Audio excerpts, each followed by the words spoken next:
ನಮಸ್ಕಾರಗಳು. ನ್ಯೂಸ್ ಟೈಮ್ಗೆ ಸ್ವಾಗತ. ರಾಜ್ಯಕ್ಕೆ ಹಾರಿಗೆ ಹಕ್ಕಿ ಜ್ವರ. ಬಳ್ಳಾರಿಯಲ್ಲಿ 2400 ಕೋಳಿಗಳು ಬಲಿ.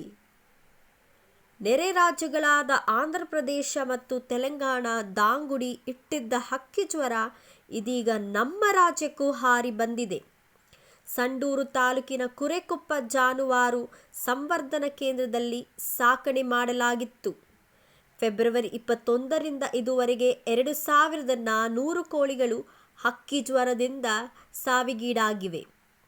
ಈ ಸಾಕಣೆ ಕೇಂದ್ರದಲ್ಲಿ ಆರಂಭದಲ್ಲಿ ನಿತ್ಯ 20ರಿಂದ 30 ಕೋಳಿ ಮೃತಪಟ್ಟರೆ, ನಂತರ ದಿನಗಳಲ್ಲಿ ನಿತ್ಯ 100ರಿಂದ 200 ಕೋಳಿಗಳು ಸಾವಿಗೀಡಾದವು.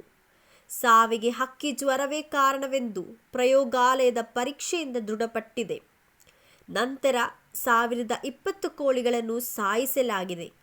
ಸೋಂಕು ಹರಡದಂತೆ ಎಲ್ಲ ಕ್ರಮ ಕೈಗೊಳ್ಳಲಾಗಿದೆ ಎಂದು ಪಶುಪಾಲನಾ ಮತ್ತು ಪಶು ವೈದ್ಯಕೀಯ ಸೇವಾ ಇಲಾಖೆಯ ಉಪನಿರ್ದೇಶಕ ವಿನೋದ್ ಕುಮಾರ್ ತಿಳಿಸಿದ್ದಾರೆ. ಕುರೆಕೊಪ್ಪ ಗ್ರಾಮದ ಬಳಿಯ ಸರ್ಕಾರಿ ಪೌಲ್ಟ್ರಿ ಫಾರಂನಲ್ಲಿ ಫೆಬ್ರವರಿ 21ರಿಂದ ಹಂತ ಹಂತವಾಗಿ ಒಟ್ಟು 2400 ಕೋಳಿಗಳು ಮೃತಪಟ್ಟಿದ್ದವು.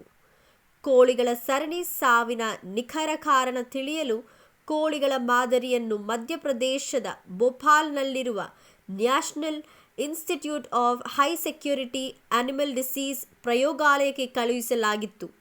ಸದ್ಯ ವರದಿ ಬಂದಿದ್ದು, ಕೋಳಿಗಳು ಹಕ್ಕಿ ಜ್ವರದಿಂದಲೇ ಅಸುನೀಗಿರುವುದು ದೃಢವಾಗಿದೆ.